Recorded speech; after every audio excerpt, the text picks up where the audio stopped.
বন্ধুরা আজকে আমরা দেখতে পেরেছি বর্ডার গাভাস্কার ট্রফিতে মিচেল স্টার্কের জাদু। হ্যাঁ, বিজিটিতে মিচেল স্টার্কের জাদু। মিচেল স্টার্ককে জ্যাসওয়াল বলেছিলেন যে তোমার বল খুব ধীরে আসছে, একটু জোরে বল করো। তো মিচেল স্টার্ক প্রথম বলেই কিন্তু একদম জ্যাসওয়ালের উইকেটটাই উড়িয়ে দিলেন, অর্থাৎ এলপিডব্লিউ করে কিন্তু জ্যাসওয়ালকে ঘরে পাঠিয়ে দিলেন। আমরা আজকে প্রথমেই দেখি, ইন্ডিয়া কিন্তু প্রথমে টসে জিতে ব্যাট নেয় এবং ইন্ডিয়া কিন্তু অনেকগুলি পরিবর্তন আমরা দেখতে পাচ্ছি যে এখানে সুমন গিলকে প্রথমে নেওয়া হয়েছে এবং আমাদের ক্যাপ্টেন রোহিত শর্মা কিন্তু এখানে ব্যাক করেছেন এবং রবিচন্দ্রন অশ্বিনকে কিন্তু প্লেইং 11-এ রাখা হয়েছে। আমরা যদি দেখে নিই, জ্যাসওয়ালকে তো প্রথমেই একদম মিচেল স্টার্ক একদম অসাধারণ একটা বল করে প্রথম বলে একদম ঘরে পাঠিয়ে দিলেন।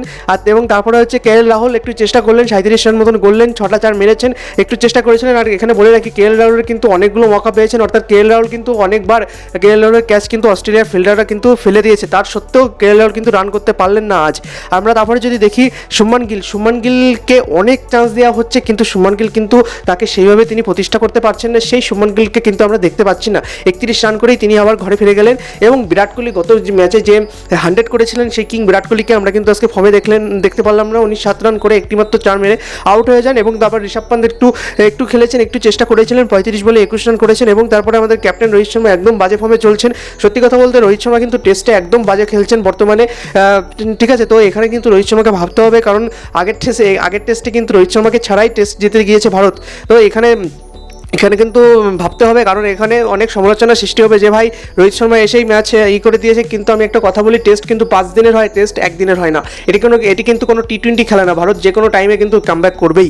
এবং তারপরে যদি আমরা দেখি নীতিশ কুমার রেড্ডি, ভারতের আমি বলবো one of the greatest discover হচ্ছে ভাই নীতিশ কুমার রেড্ডি এবং আমরা দেখতে পাচ্ছি যে আজকের ম্যাচে কিন্তু সবথেকে বেশি ভারতের হয়ে রান করেছেন কিন্তু এই নীতিশ কুমার রেড্ডি কিন্তু টিকেছিলেন, 42 রান কিন্তু করেছেন এবং অ্যাডিলেডের মতন একটা বড় মাঠে তিনি কিন্তু 3-3টে অসাধারণ 6 মেরেছে।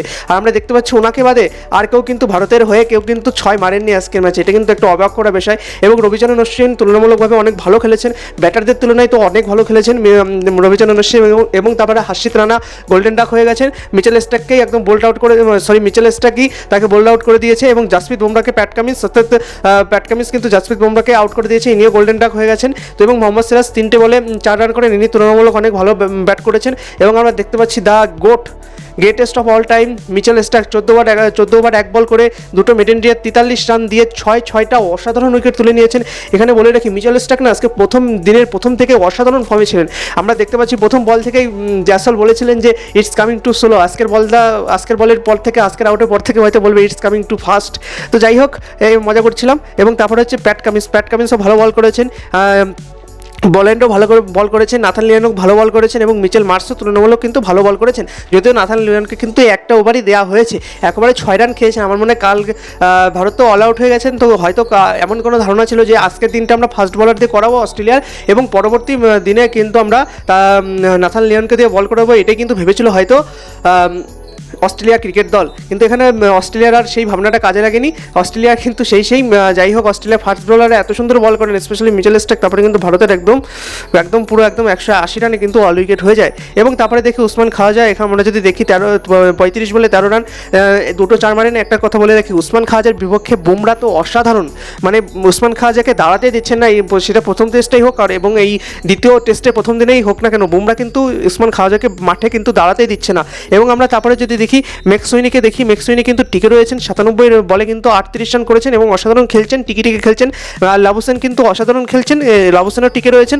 তো এবার বাকিটা তো দেখার বিষয় হবে। 33 বলে 86 রান করে একটি উইকেটে রয়েছে এবং 94 রানে কিন্তু ট্রায়ালে রয়েছেন হচ্ছে আমাদের অস্ট্রেলিয়া ক্রিকেট দল। আমরা যদি দেখি একটা মাত্র উইকেটই কিন্তু আজকে নিতে পেরেছে জাসপ্রীত বুমরা, আর কিন্তু কেউ তেমন কোনো প্রভাব ফেলতে পারেনি। যদিও হাসানে বলে রাখি, আজকের সামারিতে ভাই একদম দিনের সেরা হচ্ছে আমাদের মিচেল স্টার্কের অসাধারণ ভেলকি কিন্তু আমরা দেখতে পেরেছি। ভেলকি হচ্ছে স্পিনারদের ক্ষেত্রে মিচেল স্টার্কের অসাধারণ সুইং, অসাধারণ জাদু আমরা কিন্তু দেখতে পেরেছি আজকে। তো বন্ধুরা, সম্পূর্ণভাবে তো আজকে দিনটা এইভাবেই গেল, মিচেল স্টার্কের নামে গেল। তো আগামীকাল কি হচ্ছে সম্পূর্ণ কিন্তু আমাদের চোখ থাকবে আগামীকাল ভারতীয় বলারদের উপর। কী করেন জাসপ্রীত বুমরা, কী করেন মোহাম্মদ সিরাজ, কী করেন হার্ষিত রানা, কী করেন রবিচন্দ্রন অশ্বিন। এই 4 জনের উপর কিন্তু আমাদের অনেক আস্থা রয়েছে। আশা করি এই 4 জন ভালো বল করবেন এবং ভারতকে অবশ্যই কামব্যাক করবেন।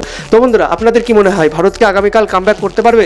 অবশ্যই কমেন্টে জানাতে ভুলবেন না। ভিডিওটা যদি একটু ভালো লেগে থাকে তাহলে একটা লাইক করে দেবেন। আর প্লিজ আপনারা দেখছেন ভিডিও কিন্তু আপনাকে কিন্তু সাবস্ক্রাইব করছেন, অবশ্যই সাবস্ক্রাইব করে বেল আইকনটা অন করে রাখুন।